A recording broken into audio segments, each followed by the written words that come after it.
Halo teman-teman, apa kabar semua? Balik lagi di channel saya.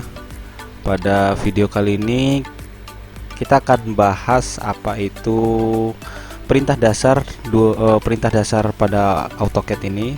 Kebetulan saya pakai yang AutoCAD 2010. Jadi kita akan masuk ke dalam pembahasan tentang perintah dasar AutoCAD Array. Jadi perintah dasar array ya. Nah, sebenarnya array itu ada array 3D, ada array 2D, ada array 3 dimensi, ada array 2 dimensi.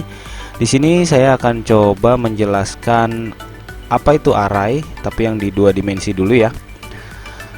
Jadi array itu adalah suatu perintah yang memungkinkan kita untuk membuat kopian dari objek asli menjadi beberapa gitu ya. Memungkinkan melakukan duplikasi secara ada dua tipe, ada rectangular, ada secara polar ya. Tapi untuk di AutoCAD versi baru sepertinya ada ini apa namanya array path juga ya. Jadi ada sesuai jalur gitu. Nah, kebetulan saya pakai 2010 belum ada yang namanya array path gitu ya.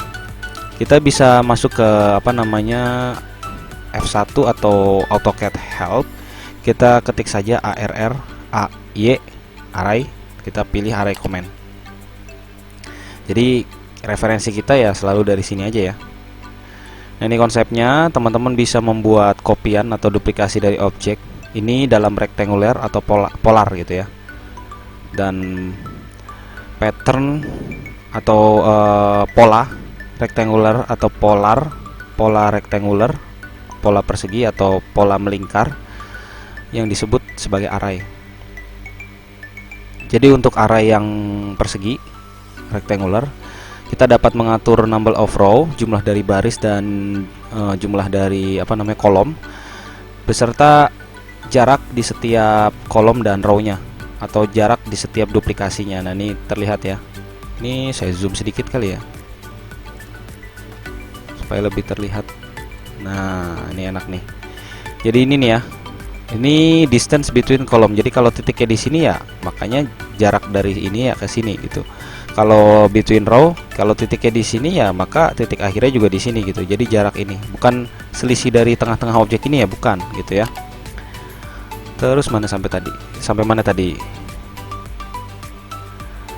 Lalu untuk polar array, kita dapat mengatur berapa jumlah kopian objeknya dan memilih apa namanya objek itu kopian objek itu dirotasi atau tidak, jadi diputar atau enggak mengikuti sumbunya gitu ya.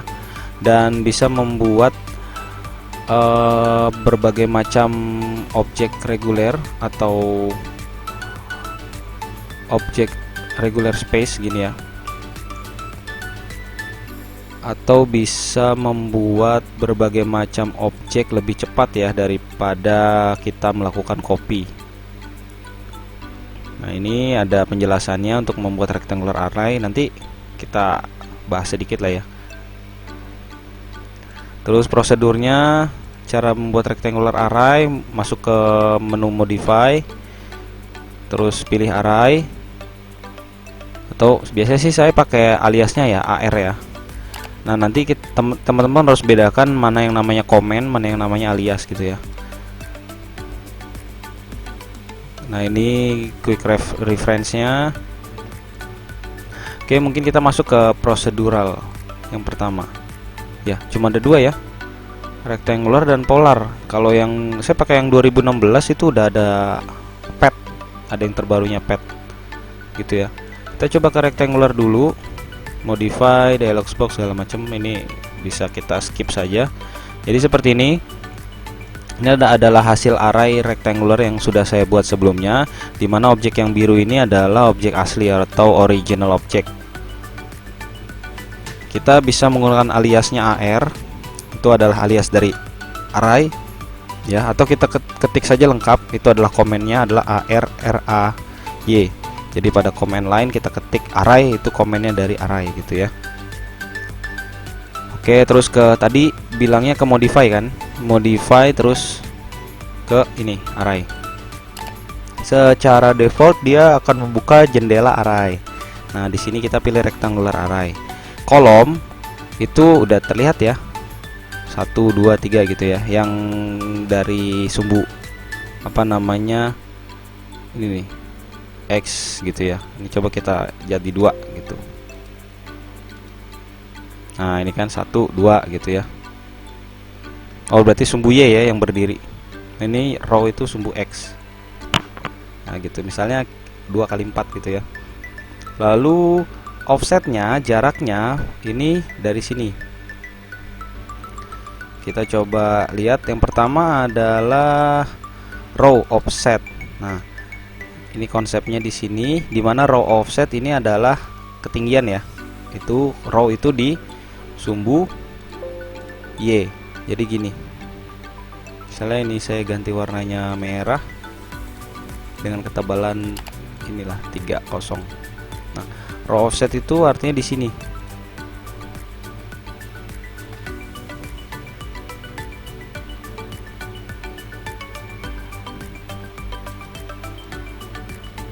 Nah, seperti itu. Oh, ini nggak lurus nih.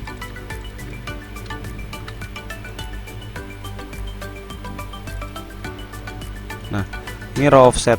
Dimana titiknya tadi kan kita di sini ya. Awalnya C, enter, oke.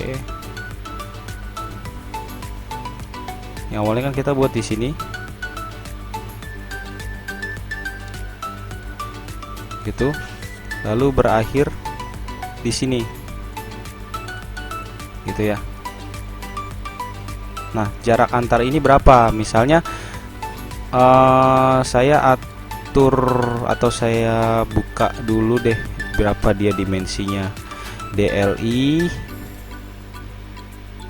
Oh, ini besar sekali ya.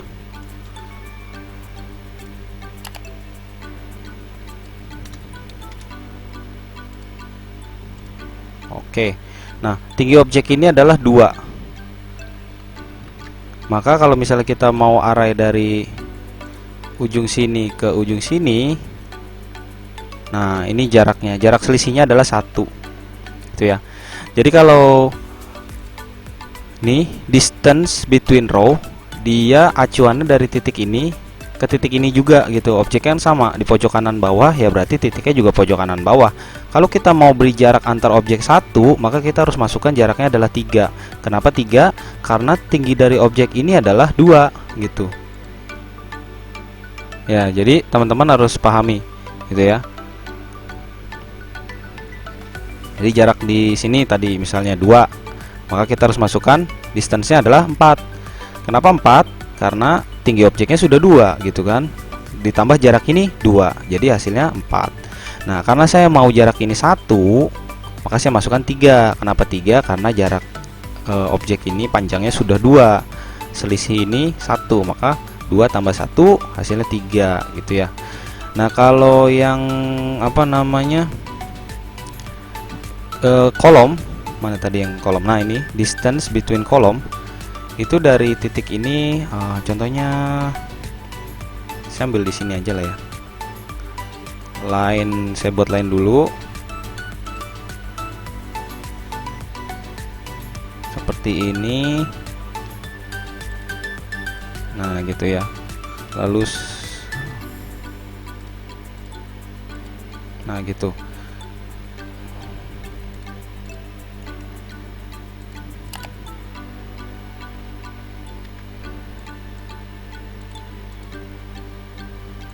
Nah, gitu ya.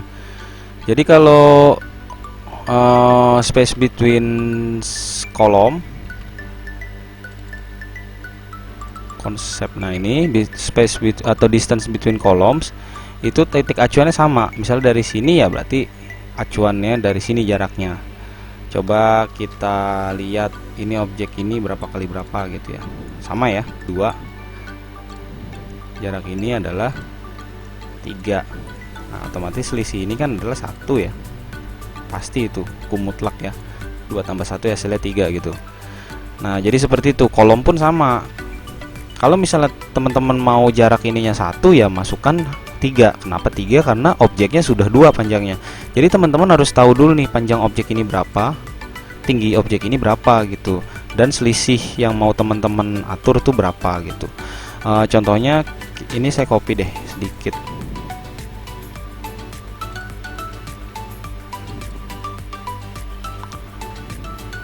CO saya copy, taruh keluar gitu ya. Nah ini kan jaraknya 2. Misalnya kita mau buat selisihnya ini di tengah-tengah ini nih, space-nya itu 2,5 lah ya. Maka AR, pilih yang rectangular, terus select objeknya yang ini ya. Pilih objek yang ini, kemudian enter untuk konfirmasi. Lalu row kolomnya kita atur. Misalnya row-nya 3 saja lah. Terus kolomnya misalnya 2 gitu ya. Maka hasilnya seperti ini. Kemudian row offset itu jarak atasnya tadi ya 3 nggak apa-apa. Terus kolom offsetnya itu selisihnya tadi berapa, 2,5 ya. Maka panjang objek ini kan udah 2, kita tambah 2,5 berarti 4,5 gitu. Maka kita preview, hasilnya seperti ini gitu ya. Escape. Misalnya row offsetnya saya tambahkan 1,5 gitu. Sorry, jangan 1,5, 5,5 lah. Oke. Nah ini kita ukur DLI. Ini kolom dan ini row. Nah gitu maksudnya ya. Coba AR. Nah ini mana nih kelihatannya? Sini saya geser sedikit. Nah ini ya. Nih ini 5,5, ini 4,5 yang ini. Gitu maksudnya ya. Jadi teman-teman harus tahu juga nih tinggi dan panjang si objeknya. Oke, selanjutnya adalah ini array yang polar. Ini objek aslinya nih. Lalu kita array melingkar gitu. Ini saya copy dulu deh ke samping buat nanti contohnya.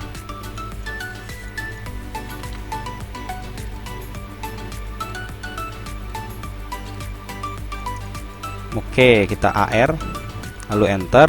Kita pilih polar array. Nah, di polar array ini dia ada beberapa pilihan. Ya, kita pilih saja total number of item to and angle to fill. Jadi penuh dia itemsnya di dalam item ini, di dalam sudut. Jadi sudutnya berapa? Nih, sini 360 derajat, berarti satu lingkaran penuh ya. Kalau cuma mau 90 derajat ya berarti ya kita isi saja 90 derajat gitu.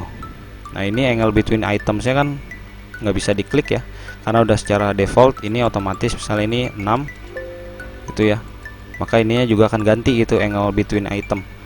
Oke, yang perlu kita lakukan adalah kita harus tahu center pointnya di mana, di sini nih.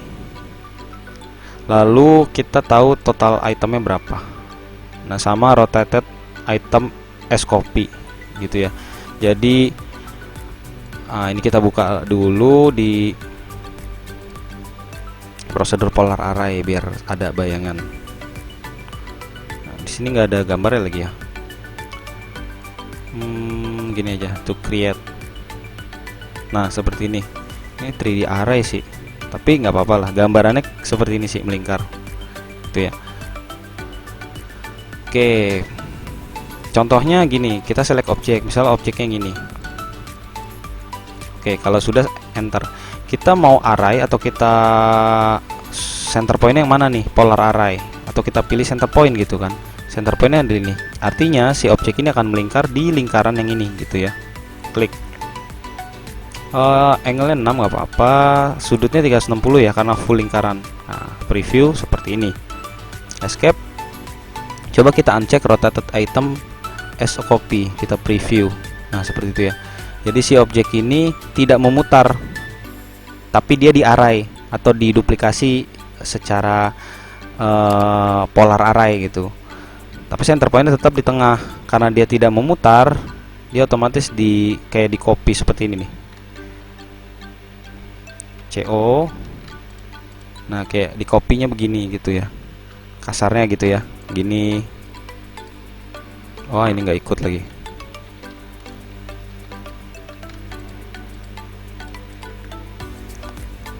Ya kasarnya seperti itu ya. Coba kita lihat lagi. select objeknya yang ini, enter, kemudian center pointnya pilih yang ini, kemudian ininya di uncheck, kita preview.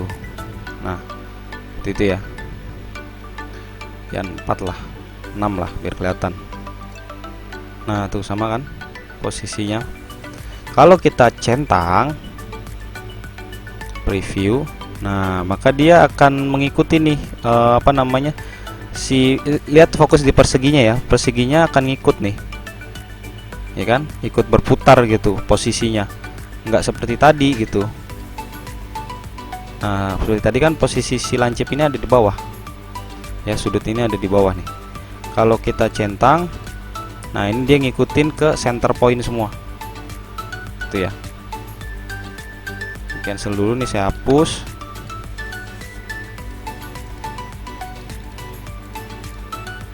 Lalu kita array polar ini 6, center point yang ini. Oke, kemudian kita select object, enter, kemudian preview. Nah seperti ini ya, dia akan arahnya lurus gitu ya. Kalau misalnya kita maunya cuma angle-nya 90 misalnya, preview ya, ini 90 nya kan segini ya gitu.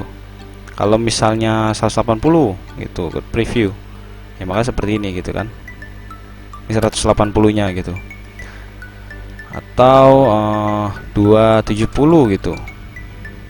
Sebenarnya sih udah kelihatan ya dari sini ya previewnya. Kalau full pasti 360, maka oke. Nah ini semuanya ke center point nih.